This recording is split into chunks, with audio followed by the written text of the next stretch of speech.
vezes a gente até dá um de enxerido querendo tomar as decisões, os projetos, os planos do Senhor, mas só Ele que sabe o que é o melhor para cada um de nós. Eu vou ler aqui um trecho de uma história muito interessante. Diz assim, irmãos: respondeu-lhe Lord Cobham: minha crença é que as escrituras da Bíblia Sagrada são verdadeiras. Em tudo o que se baseia nelas eu acredito plenamente, pois sei que é do agrado de Deus que eu faça. Quem era esse jovem, né? Ele era um lord, ele era da época de John Wycliffe. Esse jovem, né? Esse homem aqui, ele conhecia uma igreja chamada Igreja Católica Apostólica Romana. E ele achava que tinha conhecido Deus, né? Mas um dia o Senhor abriu os olhos de John Wycliffe, e através daquele servo muitas pessoas começaram a abrir os olhos. Por quê? Porque eles agora começaram a estudar as Escrituras. E só tem uma coisa que nos faz abrir os olhos e conhecer a verdade. Isso chama-se a palavra do Senhor. E o que aconteceu com esse jovem, né? Com esse homem? Ele foi chamado, né, para passar por um julgamento. Os irmãos sabem que antigamente a igreja ela tinha essa força, né, de julgar. E então ele declarou isso, que conheceu plenamente Deus através das Escrituras. Então aquele jovem foi condenado e ele foi preso. O rei prendeu aquele jovem. Por quê? Porque o rei fora influenciado por um dos poderes mais poderosos que existe. Porque esse poder não existiu, ele ainda existe até hoje. É o poder romano. E quando ele foi preso, né, não se sabe como, mas ele chegou a ser solto, né, ou seja, fugiram, né, deram fuga a ele daquela torre. E após ele ser pego, irmão, novamente ser pego, ele foi preso e foi condenado mais uma vez. E agora acontece o seguinte: depois preso a correntes de ferro, foi suspenso pela cintura e assim queimado, mas sempre louvando o nome de Deus, enquanto sua vida se exauria, havendo demonstração de uma dor entre o povo presente. Isso aconteceu em 1418 depois de Cristo. Quem estava sentindo a dor? Era Cobham ou era o povo? O povo.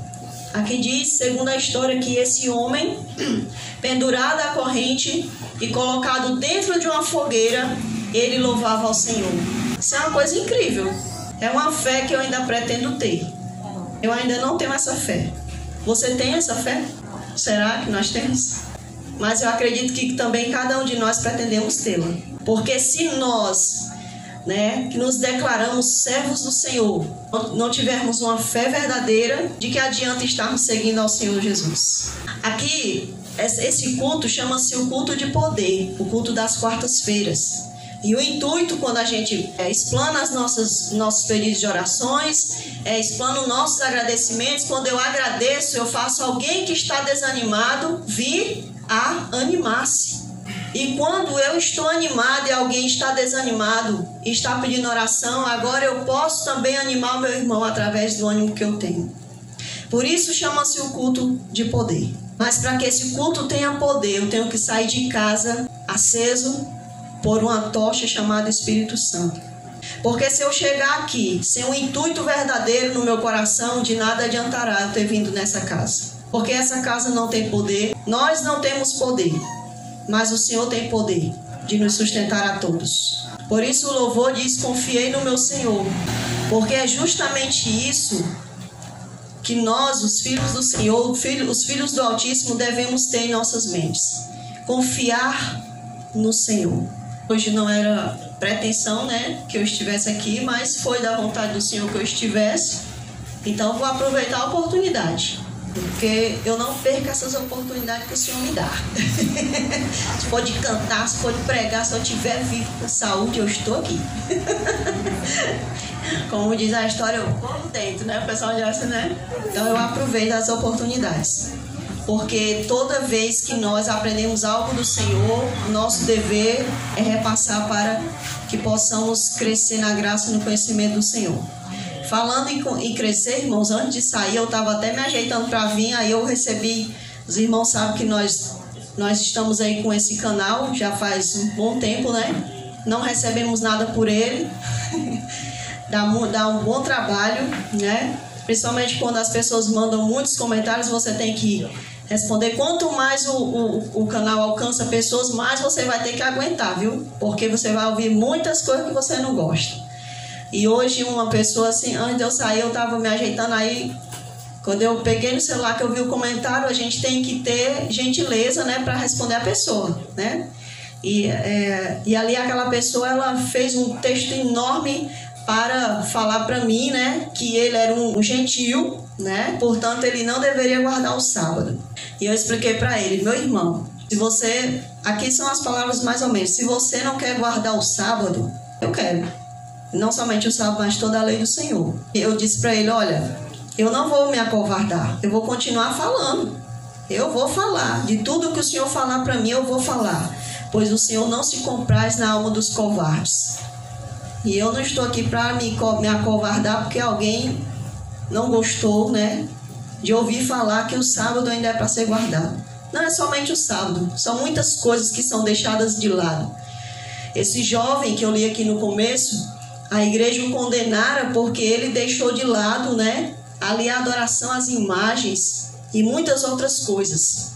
E ele entendia que não, somente um merece toda a honra e toda a glória.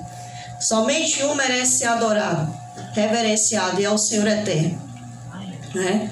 Então eu acho muito linda a fé dessas pessoas e eu quero ter uma fé que agrade ao Senhor. Não quero ter a fé dos meus irmãos porque é um privilégio deles, mas eu quero ter uma fé que agrade ao Senhor, né? E eu sei que também isso é o que os irmãos desejam. O Salmo 34, a pessoa que escreveu aqui, que copiou, né, as traduções da Bíblia, diz assim, ele colocou assim no título, ó, provai que o Senhor é bom, né? Ele leu o Salmo, né? Ele viu, ele fez um resumo em cima de uma das frases, né? Provai que o Senhor é bom. Mas esse Salmo, ele foi escrito por alguém chamado Davi, um servo, né? Alguém que foi pastor, alguém que foi líder, né, de um bando, que algumas pessoas poderiam chamar de bando de mercenários, né? Porque a palavra do Senhor diz que quando Davi andou ali desgarrado, muitos homens de mau caráter se achegaram a Davi.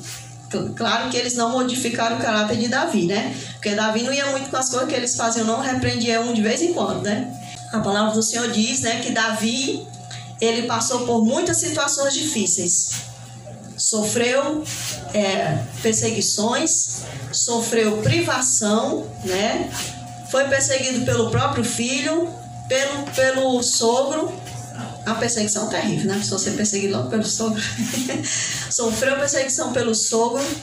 Ele também passou por uma luta com alguém muito maior do que ele, né? O gigante Golias. Então ele passou por muitas dificuldades. E ele ainda foi capaz de assim, provai que o Senhor é bom. Ele nos mostra que quando a gente anda com o Senhor, a gente tem que provar que o Senhor é bom. Mas muitas das vezes, irmãos, nós estamos tão acostumados a falar assim, ó, provai-me nisto, diz o Senhor dos Exércitos. Mas a gente só fala em relação a dízimos e ofertas. A gente, muitas das vezes, não relaciona o provar no dia a dia. Nas minhas lutas, quando eu passo privação, quando eu passo por doenças, quando eu perco um ente querido, aí nós devemos sempre continuar lembrando, o Senhor é bom. Mesmo assim, o Senhor é bom. O Senhor, Ele quer que nós o provemos todos os dias. E aqui no Salmo 34, o versículo 17, vamos orar ao Senhor. Nosso Pai, nosso Deus, aqui está a Tua palavra aberta e também está aqui os nossos corações, Senhor. Que essa palavra encontre lugar no nosso coração, pois o Senhor disse que a Tua palavra nunca voltará vazia. E eu sei que ainda que eu fale de forma que os irmãos não entendam, eu sei que o Espírito Santo vai consertar as minhas palavras a ponto de eles entenderem o que o Espírito Santo quer falar para eles. Agradeço por isso, em nome do Senhor Jesus, amém. E aqui no verso 17 diz assim, Clamam os justos e o Senhor os escuta e os livra de todas as suas tribulações. Verso 17 diz isso. Que clamam o justo e o Senhor os livra de todas as suas tribulações. Ora, Davi disse isso. Por quê? Porque ele passou por tribulações. Mas é verdade que muitas das vezes nós passamos por situações tão difíceis que às vezes a gente coloca nas mãos do Senhor, pede oração e muitas das vezes o negócio parece que não está dando certo, né? Certa vez eu até falei assim para uma pessoa, né? Olha, continue orando por isso, ore aqui. E a pessoa pediu várias vezes. E eu disse, quando a gente ora, a gente tem que aprender a fazer o quê? Esperar. Porque por mais que eu passe o dia inteiro clamando, só tem um que vai dar a resposta. É o Senhor. Ninguém vai enforcar ele, ninguém vai botar ele na parede. Mas, quando a gente ora, a gente tem que aprender a esperar. Tem até um louvorzinho que eu amo, né? Do Diante do Trono, louvor infantil. Temos que aprender a esperar. Todas as coisas de nossas vidas, nós temos que aprender a esperar. Então, Davi, ele disse... Clama o justo, e o Senhor o livra de todas as suas tribulações. Por que Davi falou isso? Porque ele sabia. Porque ele tinha comunhão, ele tinha experiência com o Senhor. Ele tinha certeza do que ele estava falando. E um dia Davi, ele perdeu um filho. E ele passou o dia orando ao Senhor. E as pessoas lá tentando curar o filho de Davi. E Davi pedindo ao Deus Todo-Poderoso. Mas quando o menino morreu, a Bíblia fala que Davi se levantou, lavou o rosto e foi comer. E todos ficaram abismados. Como assim? Enquanto o menino estava doente aqui, ele estava aflito, não queria comer. Ele disse, por quê? Porque eu não posso mais trazer de onde ele foi. Mas um dia eu vou para onde ele está. Um dia ele ia morrer, ele sabia. Mas eu não posso trazer ninguém da morte. Se o Deus vivo, o Deus Todo-Poderoso não quis trazer meu filho... Então ele sabe todas as coisas e agora eu vou continuar a vida. Bonito isso, né? É muito lindo isso da parte daquele servo do Senhor. E quando eu vejo essas coisas, eu quero também para a minha vida. Aqui no verso 19, ele diz assim, ó. Muitas são as aflições do justo, mas o Senhor de todas o livra. Todos os dias, irmãos, todos os dias nós passamos por aflições. Todos os dias. Por quê? Porque nós vivemos num mundo corrompido, um mundo de pecado. Às vezes você tá bem financeiramente. Aí você sai e você fica preocupado. Onde é que eu vou botar esse celular? Onde que eu vou esconder? Né? É uma aflição. Por quê? Porque nós vivemos num mundo de pecado. Às vezes você acabou de passar por um processo de enfermidade, aí você fica com medo. Será que eu devo sair no sol agora, hein? Eu passei um dia desse, né? Foi tão difícil, eu acho que não sei não. Eu acho que eu vou pensar um pouco mais, né? É uma aflição. Todos os dias nós passamos por aflições. Está desempregado, se está trabalhando, é uma aflição com medo de perder o trabalho. Se está sem um emprego, é com medo de, né? Com aquela... ansiedade de ganhar. Se está desempregada, se está empregada, com ansiedade de perder, né? Mas a palavra do Senhor diz que nós devemos lançar todas as nossas ansiedades em quem? No Senhor. Por isso Davi disse isso, que ele era livre de todas as aflições. Por quê? Porque eu tenho que lançar todas as minhas preocupações sobre Deus. Ora, eu vou sair de casa. Eu vou sair com meus pertences. Eu não vou agora ficar afligido por isso. Por quê? Porque é o Senhor que vai cuidar de mim, né? Ele que vai cuidar de mim. Ora, eu vou sair, né? Porque é o Senhor que vai cuidar de mim. Se eu ficar enfermo, Ele vai cuidar. Se eu for viver, Ele que vai decidir mesmo, né? Ninguém tem posse sobre nada. A Bíblia diz que ninguém pode aumentar um curso sobre a vida. Às vezes a gente até diminui através de nossos atos, né? Então o Senhor, ele é que tem posse sobre nós. Amém por isso. Porque se Ele tem posse sobre a minha vida, então tá tudo bem, né? E aqui no verso 22, ele fala assim, ó. O Senhor resgata a alma dos seus servos e dos que nele confiam, nenhum será condenado. Uma vez, um povo que havia conhecido o Senhor fora morar no Egito. E aquele povo passou ali no Egito muitos anos. As pessoas dizem que passaram 400 anos de escravidão, mas não é verdade, né? Eles não passaram 400 anos de escravidão. Eles moraram no Egito. Porém, nos últimos anos, um dos faraós resolveu escravizar o povo do Senhor e martirizá-lo, porque viu que o povo crescia, porque Deus era com o seu povo. E aquele povo agora também estava se corrompendo. Então, um dia o Senhor chegou para Moisés e disse assim, lá no deserto. Moisés tinha saído um problema, né? Havia feito um problema no Egito, saiu, foi viver a vida dele. Aí o Senhor apareceu para lá para dar um problema a Moisés de novo. E disse a Moisés, Moisés, eu vim resgatar o meu povo. Tudo bem, Moisés, né, o Senhor? Tudo bem, Senhor. E que eu tenho a ver com isso, né? Moisés deve ter perguntado, né? O que eu tenho a ver com isso? Mas então o Senhor disse assim, mas eu conto com você, né? Eu vou resgatar o meu povo lá do Egito. O povo não clamou ao Senhor, mas o Senhor se ofereceu para resgatar o seu povo, como disse aqui Davi.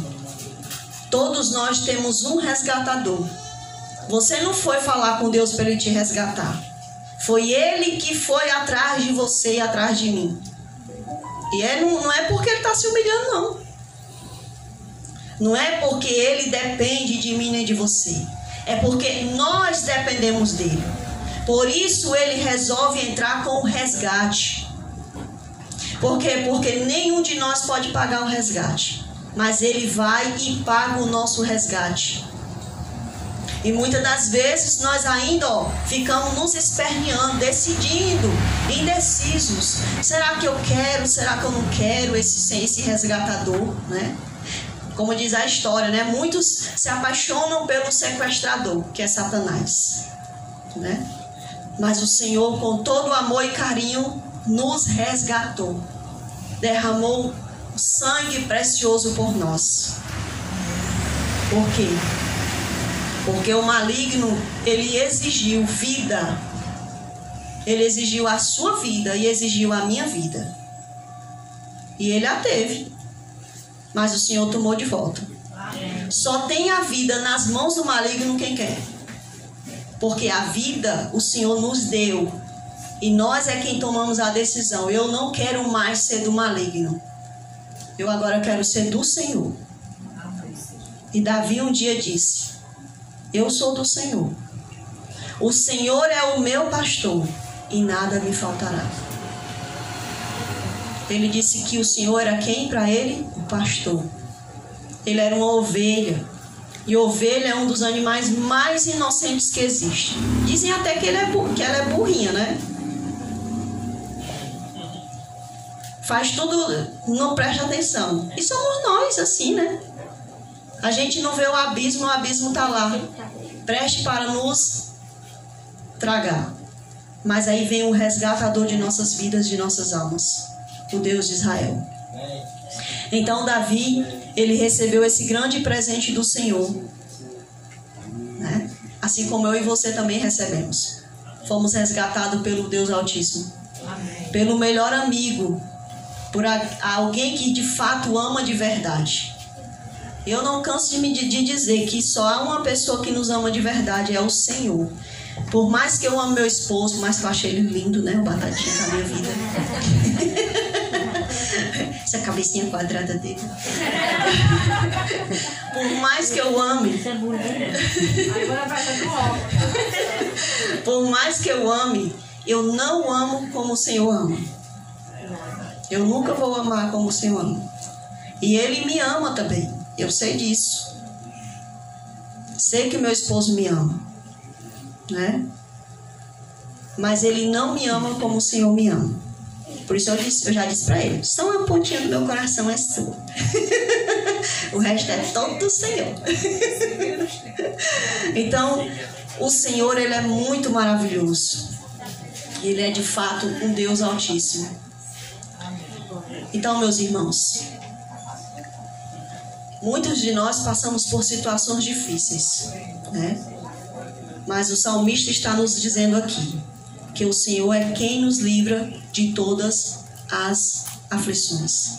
O Senhor é quem nos resgata. E aqui também diz, irmãos, que aquele que se coloca debaixo do sangue do Senhor, sobre essa pessoa não existe mais condenação. Pois o Senhor mesmo falou que quando a gente aceita o Senhor, eu passei da morte para onde? Para a vida. Ele nos resgatou. E Ele tirou de nós toda a condenação.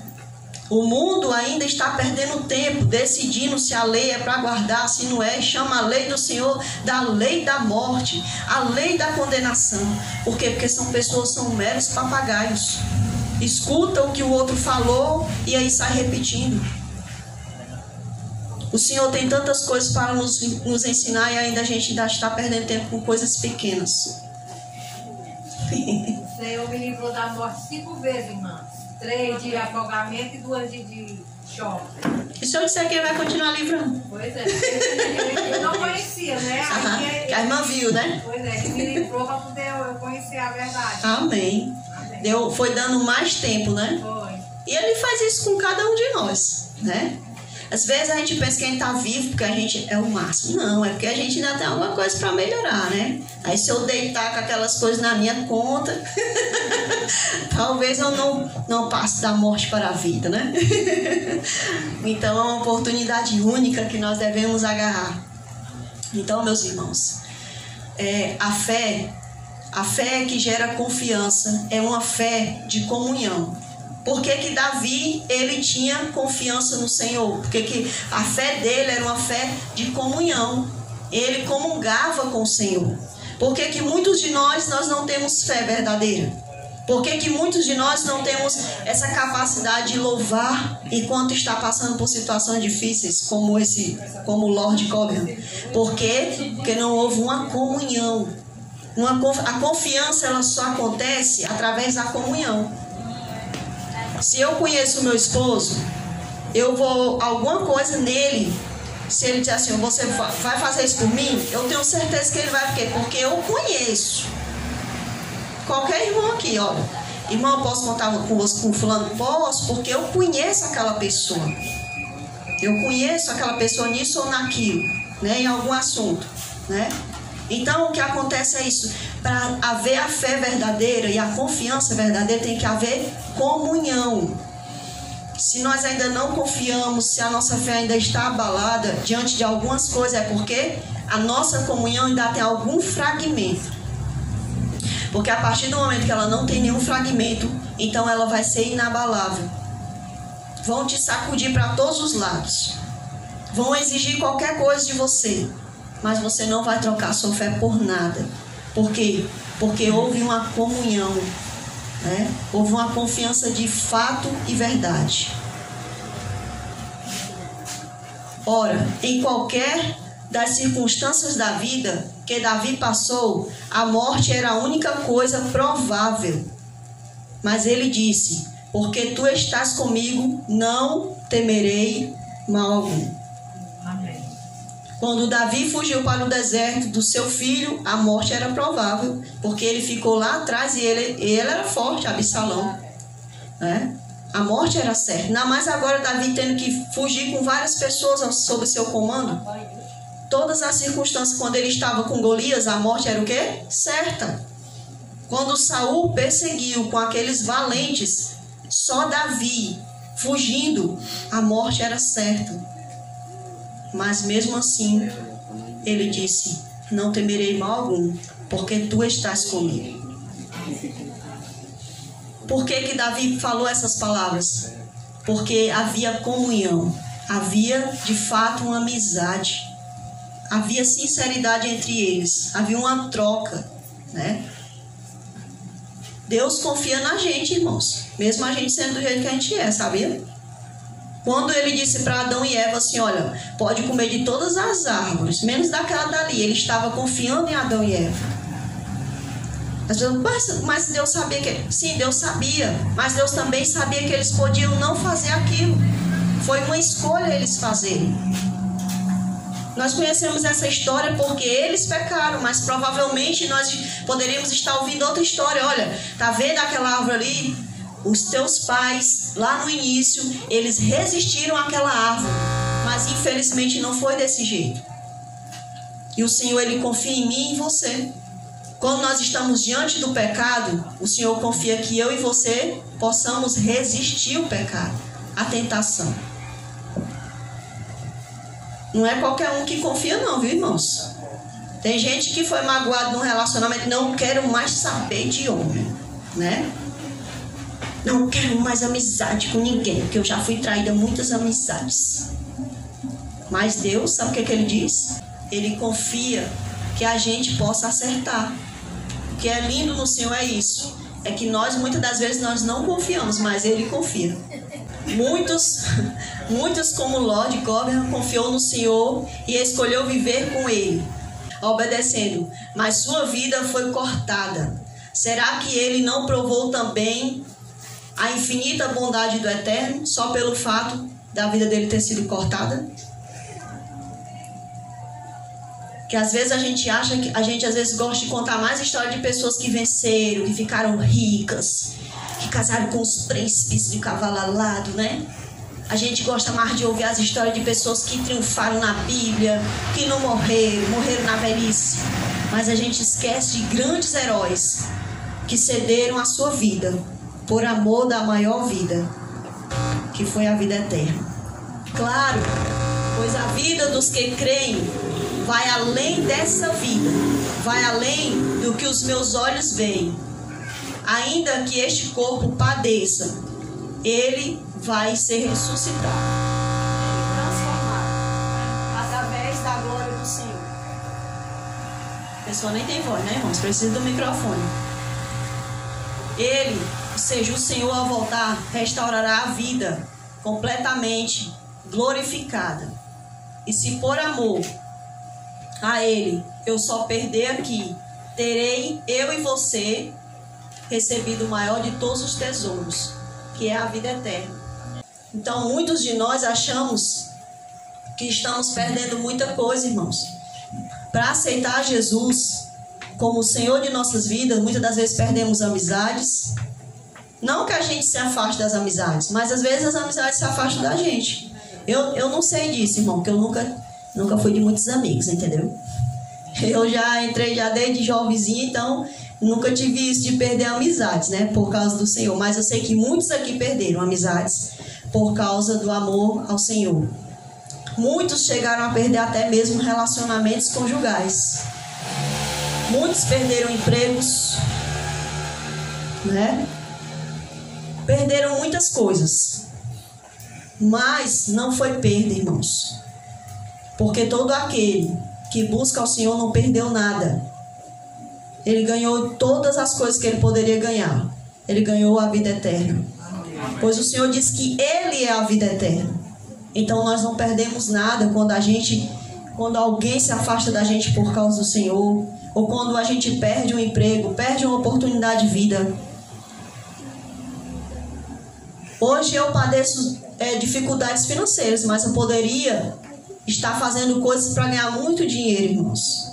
Eu cheguei a escrever 3 livros, né? Quando eu não tinha muito pensamento, assim, que a gente não tem muita instrução, né? Eu cheguei a escrever 3 livros. E eu poderia muito bem ter enviado esses livros, né, para editoras, porque uma pessoa que tinha entendimento disse: olha, os seus livros são bons, você pode mandar para a editora. Mas eu pensei, mas nem é uma história real. Não vou ganhar nada com isso, eu quero falar de coisas reais. Mas se você for para o lado real da história, por exemplo, se eu for escrever um livro, eu não vou ter um retorno tão rápido como se eu fosse no mundo secular. Entendeu? No mundo secular as coisas são mais rápidas. Eu poderia também virar uma estrela gospel. Mas eu sempre digo, o que eu recebi de graça, eu dou de graça. O meu talento, que não é um dom, é um talento. Dom é coisas para quem tem coisas mais qualificáveis, né?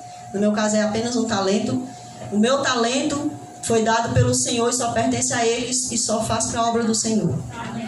Eu não vendo, né? Então eu poderia, irmãos, Se eu fosse uma pessoa que trocasse o Senhor por outras coisas, eu poderia estar cantando num hotel. Vocês sabem que existem pessoas que cantam em hotéis, né? E recebem muito dinheiro. Existe até mesmo pessoas que são cristãs e vendem a sua voz cantando músicas seculares, né? Mas eu não vou fazer isso. Por quê? Porque eu espero o meu sustento do Senhor, né? Então é assim que vive o cristão. Ele vai perdendo muitas coisas nessa vida para ganhar uma coisa só, que se chama a vida eterna. E a cada dia somos postos à prova e espremidos e peneirados, a fim de sermos achados aprovados por Ele. Se você quer ser um trigo, você tem que aceitar a prensa. Porque a prensa, né, você vai ser passado assim num aparelho para debulhar você, para ver se tem grão lá dentro. Porque se for palha, vai cair, vai para o fogo. A lição de adolescente dessa semana que a gente gravou fala justamente sobre isso. Por que nós aqui no Brasil não somos perseguidos? Ou em outros lugares? Porque nós estamos tão semelhantes ao mundo que o mundo não nos persegue. Olha que coisa estranha. Sabia? Muitas das vezes nós nos vestimos como o mundo, nós vamos a lugares que o mundo vai e nós não sofremos perseguição por isso. Porque nós somos quase que adequados ao mundo. Mas se nós fôssemos diferentes, então haveria uma perseguição de fato. Porque causaria uma irritação, causaria uma rejeição. Mas às vezes a gente está tão moldado a esse mundo, como disse Paulo, né? Não vos conformeis com este século, mas transformai-vos. Né? Então, por isso que muitas das vezes a gente não quer ser o trigo, a gente ainda está querendo ser o joio, a casquinha aparente. Né? Então, como é que a nossa fé vai existir de fato e verdade? Então, meus irmãos, aqui ele termina no verso 4, diz assim, ó: busquei o Senhor e ele me acolheu, livrou-me de todos os meus temores. E o verso 8 fala assim: ó, provai e vede que o Senhor é bom, bem-aventurado o homem que nele se refugia. Ele disse que buscou ao Senhor. A palavra do Senhor diz lá em Isaías que nós devemos buscar o Senhor todos os dias, com inteireza de coração, não apenas com os lábios, mas com o nosso coração. E a palavra do Senhor ainda diz mais: ó, provai. Ele faz um apelo. Olha o jeito que ele fala: ó, provai que o Senhor é bom. Porque quando você come uma comida que você acha gostosa, você não fica falando para todo mundo: olha, eu provei o tal do açaí, que eu nunca provei isso aí, mas eu nem tenho nem vontade de provar, né? Eu já não tinha vontade de provar. O povo ouvi palavras de pessoas que dizem que é pura gelo. Só tem sabor de gelo. Não, então não quer não. Então, meus irmãos, a palavra do Senhor diz isso. Então, quando você come uma coisa que você se delicia, você fica dizendo para todo mundo: olha, eu comi uma comida acolá, lá não sei aonde, né? A gente não fica falando, fazendo a propaganda, né? Quando a gente assiste um ótimo filme que te edificou, você não fala: olha, eu assisti um filme tão bom, olha, um filme tão bom. A gente não faz a divulgação? Por isso Davi falava isso. A boca de Davi só falava isso: ó, provai que o Senhor é bom, né? Então, meus irmãos, por que Davi falava? Porque ele provou do Senhor. E existe um verso na Bíblia, no Salmo, que fala assim: procura conhecer ao Senhor por ti mesmo. Então, quando eu chego para o Damião e falo: olha, Damião, eu fiz um jejum, foi maravilhoso, viu? Passei por coisas difíceis, porque quando a gente vai jejuar, viu? Quando a gente vai jejuar, irmãos, os anjos do maligno sabem, viu? Aí você sente uma fome estranha. Aparece gente para te irritar, né? Para te impedir, para você fazer aquele propósito. Aí eu digo assim: olha, Damião, mas foi bom, viu? Porque depois eu vi as consequências daquele jejum. Aí o Damião: peraí, ela sentiu, mas eu vou provar por mim mesmo, né? Então, cada um de nós devemos provar o Senhor por nós mesmos. Esse é o convite de Davi. Eu provei do Senhor. E você? Eu confiei no Senhor. E você? Esse é o convite que Ele faz a mim e a você nesta noite. O amor dele foi o que foi derramado para pagar. E o amor dele também é o mesmo usado para estender a mão, né? Que o Senhor possa nos ajudar. Oremos. Nosso Pai, nosso Deus, nós nesta noite, Senhor Jesus, contamos, meu Pai, com a livre liberdade, meu Deus, de cultuarmos aqui o Teu santo nome, junto com os nossos irmãos. Sabemos, meu Pai, que os tempos finais dessa terra se aproximam, Senhor. Mas queremos tomar uma decisão, Senhor. Eu falo isso, Pai. Eu não sei os outros aqui, porque eu não vou falar por eles. Mas eu desejo que seja a mesma decisão, Senhor Jesus, de se entregar cada vez mais ao Senhor. Porque, meu Deus, muitas das vezes nós olhamos apenas para o nosso país, para as dificuldades deste, Senhor. Mas o mundo inteiro está se contorcendo em dores, Senhor. Está já para gerar, meu Deus, o anticristo, Senhor. Para só então vir o Cristo verdadeiro. Então, Senhor, se eu não estiver preparado, se eu não provar o Senhor neste momento, se eu não te conhecer, Senhor, eu vou ser iludida pelo anticristo que está a ponto, meu Deus, de apontar neste mundo, Senhor. O mundo inteiro está mostrando que já vai revelá-lo. Muitos não estão apercebidos, Senhor Jesus. Mas o mundo já está revelando aos poucos. Então, Senhor, se eu não comungar contigo, se eu não te conhecer, o Senhor disse que ele vai ser tão semelhante ao Senhor, que se possível enganaria até mesmo os próprios eleitos. Então, meu Pai, abre os nossos olhos espirituais.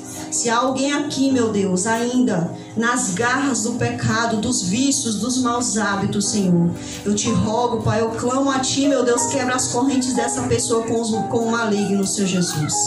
Livra esta pessoa, limpa a mente dela, Senhor, para que ela possa entender a Tua santa palavra, Senhor. Possa entender o Teu sacrifício como foi explanado nessa canção. Que essa pessoa não perca a oportunidade desta noite, Senhor, nem eu também, Senhor. Porque assim como essa pessoa ainda está tentando se libertar, eu também posso correr o risco de retornar, Senhor Jesus. Mas eu não quero isso para a minha vida e sei que muitos aqui também não querem, meu Pai. Por isso eu te rogo, Senhor, tenhas misericórdia de nós. Que ao virmos aqui não sejamos achados, meu Deus, como pessoas dormindo, como Laodiceia, e que esse momento não seja um enfado para nós, Senhor. Pelo contrário, que ao retornarmos às nossas casas, que o Espírito Santo possa nos encher, nos renovar de uma tal forma que nós possamos pensar como foi curto aquele momento ali com os nossos irmãos. Neste momento, Pai, eu te oro, Senhor, pelas pessoas que estão enfermas nesta noite. Que o Senhor possa dar a cura, mas não somente a cura física, Senhor, que também possa ser expressada a elas a cura espiritual.